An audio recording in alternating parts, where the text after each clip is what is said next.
ఏపీలో ఎన్డీఏ ప్రభుత్వం ఎంత చురుగ్గా పనిచేస్తుందో చెప్పడానికి మొన్న వచ్చిన విపత్తులతో క్లియర్గా కనిపించింది. విజయవాడ వరద బాధితులను ఆదుకోవడం చాలా చాకచక్యంగా వ్యవహరించింది ఎన్డీఏ ప్రభుత్వం. ముఖ్యంగా చంద్రబాబు ఈ వయసులో కూడా ఇంట్లో ఉండకుండా వరద ప్రాంతాల్లో స్వయంగా అర్ధరాత్రులు కూడా తిరిగారు. వరదల్లో చిక్కుకున్న బాధితుల వద్దకు వెళ్లి నేనున్నానంటూ భరోసా ఇచ్చారు. మీకేం కావాలో అన్ని సదుపాయాలు కల్పిస్తా అంటూ హామీ ఇచ్చారు. అంతేకాకుండా దాదాపు 10 రోజుల పాటు విజయవాడలోనే ఉండి వరద బాధితులకు అందుతున్న సాయాన్ని దగ్గరుండి పరిశీలించారు. ఎవరు ఏది కావాలన్నా అది వెంటనే అందించారు. బాధితులకు ఆహారం అందించడం కోసం హెలికాప్టర్లను వాడారు. అంతేకాకుండా డ్రోన్లను కూడా వాడారు.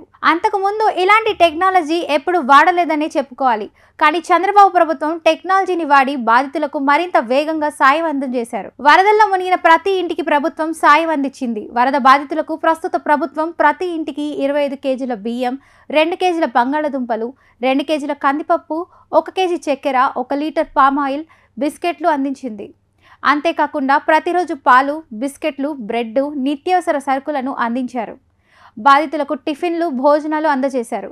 10 రోజుల్లో 1.14 కోట్ల మందికి వాటర్ బాటిల్స్, 1.12 కోట్లు, పాల ప్యాకెట్లు 35 లక్షలు, బిస్కెట్ ప్యాకెట్స్ 46 లక్షలు, కోడిగుడ్లు 4 లక్షలు, కూరగాయలు 3,385 క్వింటాళ్లు అందజేశారు. ఇక రాష్ట్ర వ్యాప్తంగా వరదల్లో పంటలు నష్టపోయిన వారికి ఎకరాకు 10,000 దాకా అందించారు. ఇక వరదలు తగ్గిన ప్రాంతంలో మొత్తం ఇండ్లకు మున్సిపల్ కార్మికులతో క్లీన్ చేయించారు చంద్రబాబు. రోడ్లు, వీధులను మళ్లీ మామూలు స్థితికి తీసుకొచ్చేలా పనులు చేయించారు. అలాగే విజయవాడ వరదలకు కారణమైన బుడమేరుకు పడిన గండ్లను కూడా యుద్ధ ప్రాతిపదికన పూర్తి చేసింది ప్రభుత్వం. వరద ప్రభావం సమయంలో పవన్ కళ్యాణ్ తాను బయటకు వస్తే బాధితులకు మరింత ఇబ్బంది కలుగుతుందనే ఉద్దేశంతో ఆయన రాలేదు. వరదలు తగ్గిన తర్వాత స్వయంగా బాధితులను కలుసుకొని వివరాలు తెలుసుకున్నారు. మరింత నాణ్యమైన సరుకులను అందించాలంటూ ఆదేశించారు. ఎవరికి ఏం కావాలన్నా సరే అందించేందుకు సిద్ధంగా ఉండాలంటూ అధికారులను ఆదేశించి వస్తువుల వివరాలను కూడా పరిశీలించారు. ఇక ప్రకాశం బ్యారేజీని 3 ఐరన్ బోట్లు ఢీకొంటే వెంటనే స్పందించింది ప్రభుత్వం.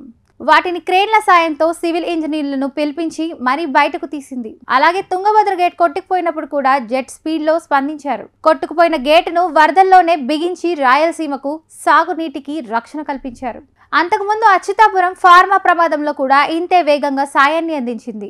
ఆ ప్రమాదంలో 17 మంది చనిపోతే ఒక్కొక్కరికి కోటి చొప్పున 17 కోట్లు, తీవ్రంగా గాయపడ్డ 36 మందికి ఒక్కొక్కరికి 50 లక్షలు, గాయపడ్డ 10 మందికి ఒక్కొక్కరికి 25 లక్షల ఆర్థిక సాయం అందించారు. ఇలా వరదల్లో విపత్తుల సమయంలో చంద్రబాబు ప్రభుత్వం శరవేగంగా స్పందిస్తోంది. మాటల వరకే పరిమితం కాకుండా అసలు చేతల్లో చేసి చూపిస్తూ ప్రజల్లో శభాష్ అనిపించుకుంటోంది. గత ప్రభుత్వానికి ఇప్పటి ప్రభుత్వానికి ఉన్న తేడాను స్పష్టంగా చూపిస్తోంది ఇప్పటి ప్రభుత్వం. ఇప్పుడు ఆపరేషన్ లేకుండానే మోకాళ్లకు ప్లాస్మా ట్రీట్మెంట్, మీ ఆర్థోపెడిక్ సమస్యలన్నిటికీ రోబోటిక్ టెక్నాలజీ ద్వారా తక్కువ ఖర్చుతో శాశ్వత పరిష్కారం, ఫ్రీ కన్సల్టేషన్, ప్రతి ట్రీట్మెంట్ పై 20% డిస్కౌంట్. ఈ ఆఫర్ కొద్ది రోజులు మాత్రమే, త్వరపడండి. V9 hospitals 9281 465 842.